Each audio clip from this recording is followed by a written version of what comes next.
Hi, this is Tamara from mooglyblog.com, and in this video, I'm going to be demonstrating how to crochet the lower linked double crochet, which is a double crochet stitch variation. Here you can see I've worked up 2 rows. So this last row you can see I made is the right side, and the bottom row is from the wrong side. If I flip it over, you get another look at how it looks when it's finished. So you can use this stitch in rows, or of course you can use it in the round, and I have featured it in the Christmas tree door basket. Let's take a look at how this stitch is made. The lower linked double crochet stitch is often found in the technique known as crocheting 2 rows at once. It essentially creates a link in the stitches that keeps them from separating, a lot like standard linked double crochet, but again, it's a little variation. And don't you love that we can do so many fun things with crochet? Now, the great thing about this is, since it's a stitch, not a stitch pattern, we don't need any particular number of stitches. There's no stitch multiple to worry about. We don't have to worry about what's happening in the previous row. We just get to go ahead and make this stitch whenever we want to make it. Now, of course, it helps to have something to work it into, but we'll go ahead and take a look at it right now. So I'm just going to randomly crochet a number of chains here so we can demonstrate with. And to get started with a row of this, what I personally like to do is actually work a chainless starting double crochet, but that's probably not the official way to start this technique. Instead, we're going to go ahead and have a chain of 2. Now, I like to work with a chain of 2. Others like to work with a chain of 3 and count it as their first stitch, but I'm not going to do that. Now, to get started, it's again very similar to linked double crochet if you've made that one before. Instead of yarning over to make our stitches, we're going to grab loops from the previous stitch. Now, at this point, it's our first stitch, so we don't have a first stitch to grab from. So I'm just going to go ahead and you can, again, play with this a little bit and see what works best for you. I'm going to go ahead and go into the stitch right next to my hook here, the last chain that I made. And I'm going to go into the underneath hump of it. There we go, like so. Now, I'm not going to yarn over and pull a loop up through this loop, which is what I would normally do when I am making linked double crochet. Instead, I'm just going to leave my hook right in that loop. Then I'm going to skip the next chain and go to the chain after that. I'll insert my hook there. There we go. And now I will yarn over and pull up a loop. Now, it looks a little crazy and a little tight, but I'm going to go ahead and yarn over and pull through 2. Oops, I accidentally pulled through 3, but we can push 1 back. There we go. And then yarn over and pull through 2.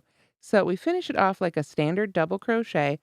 And for starting purposes, you can see we've just got that little turning chain right there. Again, you can do another chain in your turning chain if you prefer. You can play with this a little bit. In the pattern I use it on, we don't necessarily need to start with it. We start with the chainless starting double crochet, which I actually prefer to start with, but this would be the more likely official start to the stitch, if you will. I'll show you how to start with the chainless starting double crochet here in just a moment. But for now, let's continue on with the actual stitch itself, how all the rest of them in the row would be made. What we're going to do is we need to look at the previous stitch. And this one looks a little goofy because it's that first one down into our with our turning chain here.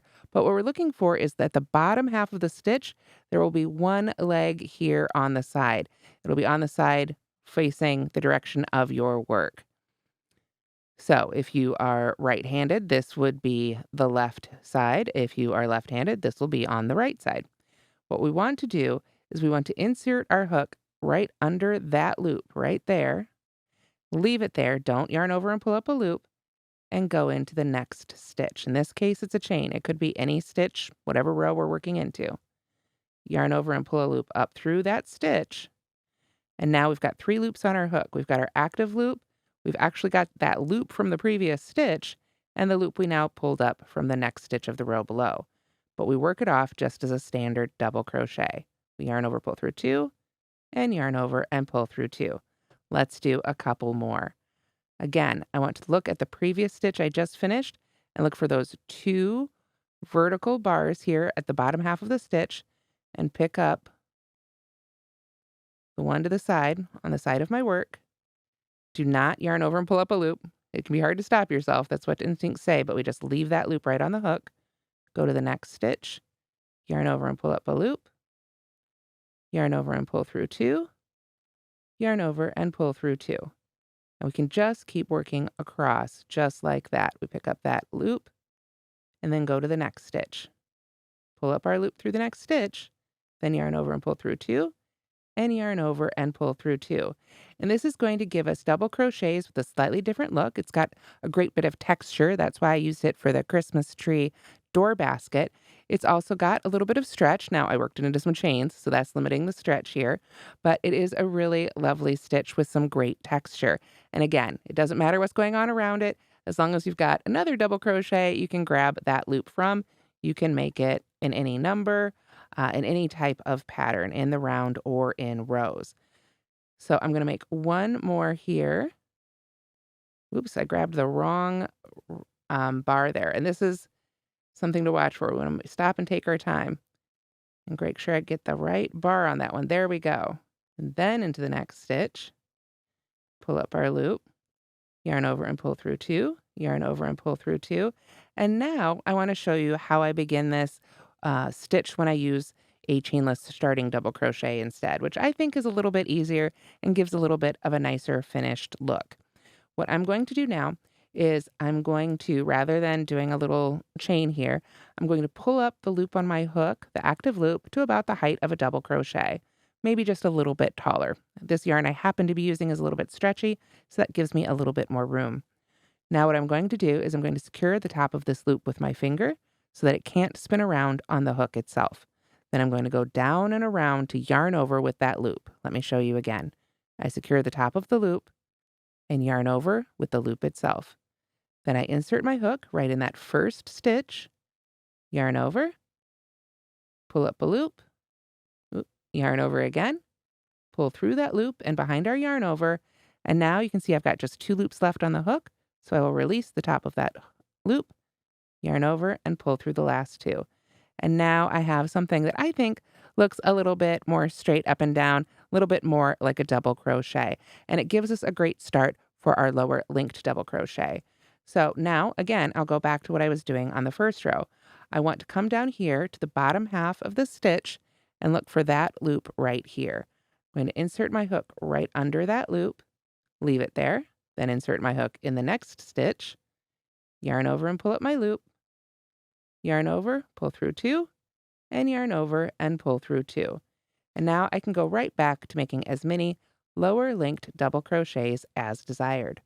Now, as I mentioned, this technique is one I learned when I learned about crocheting 2 rows at once. That said, I think it's got lots of other uses as well. That also said, I didn't find an official name for this stitch, so lower linked double crochet just made the most sense to me. But if you've seen this stitch by another name, definitely let me know. I would love to add that information to my post. But that is how you make the lower linked double crochet, which is the stitch we used in the Christmas tree door basket, which is a free pattern you'll find on Moogly. And it's such a lovely stitch. I'm sure I'll find other uses for it, and I hope you will as well. And that's how to crochet the lower linked double crochet stitch. Thanks so much for watching, and don't forget to like and subscribe for more great crochet stitch tutorials.